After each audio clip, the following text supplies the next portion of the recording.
വിദ്യാഭ്യാസമൊക്കെ കൂട്ടത്തില്ല. നല്ല പഠിച്ചാളാ. ഞാൻ ബി കോംപ്ലക്സാ. എനിക്ക് വിറ്റാമിന്റെ വില കുറവുണ്ട്. ബി കോംപ്ലക്സ് എന്ന് പറഞ്ഞാൽ ബി കോംപ്ലക്സ് എന്നല്ല പറഞ്ഞത്. ഞാൻ ബി കോം പാസ്സായ ഒരു അഭ്യസ്ത വിദ്യയാണ്. അങ്ങനെയുള്ള എന്റെ അച്ഛൻ ഇയാൾക്ക് ഉത്തരവാദിത്തപ്പെട്ട് കല്യാണം കഴിച്ചു കൊടുത്തു. കല്യാണം കഴിച്ച സമയത്ത് തേനും പാലൊക്കെ ഒഴുകി വീട്ടിൽ ചെന്നപ്പോ മുതൽ ഇയാളെ വിധം മാറിപ്പോയി. ഇപ്പൊ അയാൾ ഡെയിലി കള്ളു കുടിച്ചിട്ട് വന്ന് എന്നെ തല്ലും കൊല്ലും ഇറക്കി വിടുമെന്നൊക്കെ പറഞ്ഞ് പേപ്പിച്ചു. എന്തുവാ? എന്നെ അയാളെന്ന് കള്ളു കുടിച്ചിട്ട് വന്ന് തല്ലും കൊല്ലും ഇറക്കി വിടുമെന്നൊക്കെ പറഞ്ഞ് പേപ്പിച്ചു. വലിയ തറവാടി വിദ്യാസമ്പന്ന ബികോം പാസ് നിന്ന് പറയുന്നത് കേട്ടോ. പേപ്പിച്ചുവാണ്. ഈ തിരുപ്പൂരുള്ള മലയാളികളെ നീ നാളെ കിട്ടുവോ? നിനക്കത് പറയാൻ അറിയത്തില്ലെങ്കിൽ നീ പറയണം നിന്റെ ഭർത്താവ് നിന്നെ നിരന്തരം കള്ളു കുടിച്ചോണ്ട് വന്ന് ഊതിരിക്കണം.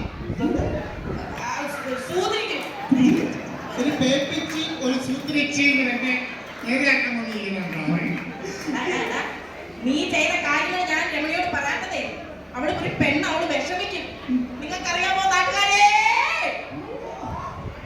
ഈ കാലയളവിൽ നമ്മുടെ ജനവാസ മേഖലയിൽ ഈ കള്ളു ഷാപ്പും വിവരത്തും വീടിക്കച്ചവടം ഒക്കെ നടത്തുന്ന സാധനങ്ങൾ മാറ്റി കൊടുക്കണമെന്ന് പറഞ്ഞിട്ട് ആൾക്കാർ എന്നെ വന്ന് കണ്ടിട്ടുണ്ട്. ഒരു പഞ്ചായത്ത് മെമ്പർ എന്ന നിലയിൽ ഞാനത് മാറ്റി കൊടുത്തിട്ടുണ്ട്. പക്ഷെ ആദ്യമായിട്ടാണ് ഒരു കുളിക്കടവ് മാറ്റി കൊടുക്കണമെന്ന് പറഞ്ഞ് ഒരു സമൂഹം പെണ്ണുങ്ങൾ എന്റെ അടുത്ത് വന്ന് പറയുന്നത്. അതിവൻ കാരണം ജനങ്ങൾ എന്നെ വിശ്വസിച്ചു വന്ന് പറയുന്നില്ല. വിശ്വസിച്ചു വന്ന് പറഞ്ഞില്ലേ ഞാൻ ചെയ്യണ്ടേ? ഞാൻ പഞ്ചായത്ത് മെമ്പറല്ലേ? ഞാൻ മാറ്റി കൊടുത്തു ചേച്ചിമാരെ, ഞാൻ മാറ്റി കൊടുത്തു. അതിന്റെ 2ാം ദിവസം ഇവൻ വന്ന് പറയുവാ ഇവനൊരു ലോഡ് വേണം, ബൈനോക്കുലർ വാങ്ങിക്കണം. ഇത് വന്ന് നീ അറിയുന്നുണ്ടോ? ഇതാണ് കുടുംബത്തിലെ പ്രശ്നങ്ങൾ നടക്കുമ്പോ ഭാര്യമാർ ഇടയ്ക്ക് സപ്പോർട്ട് ചെയ്യരുത്. നീ ഇങ്ങനെ അടച്ചോണ്ട് കാര്യമില്ല. പറയേണ്ട രീതി പറഞ്ഞാലേ സോമൻ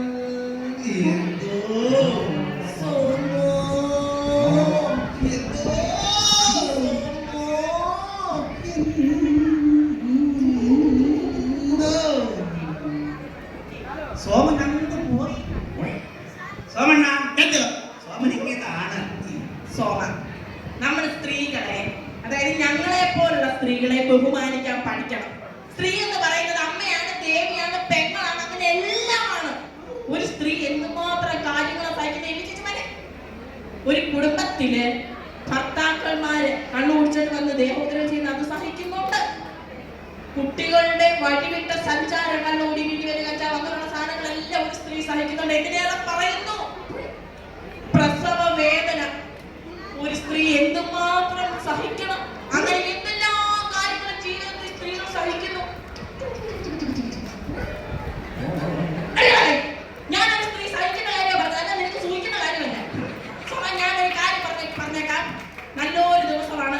നമ്മുടെ കുടുംബത്തിലെ സന്തോഷവും സമാധാനം നമ്മൾ തന്നെ കണ്ടെത്തണം. അല്ലാതെ നാട്ടുകാരും വീട്ടുകാരും എന്നെ പോലുള്ള പഞ്ചായത്ത് മെമ്പറോ വേറെ കൊണ്ട് തരുമെന്ന് പറഞ്ഞുകൊണ്ട് ഇരിക്കരുത്. സോമ, ദൈവത്തെ ഓർത്ത് ഇന്ന് നീ ഇവിടെ വെച്ച് ശപഥം ചെയ്യണം. നിന്റെ കുടി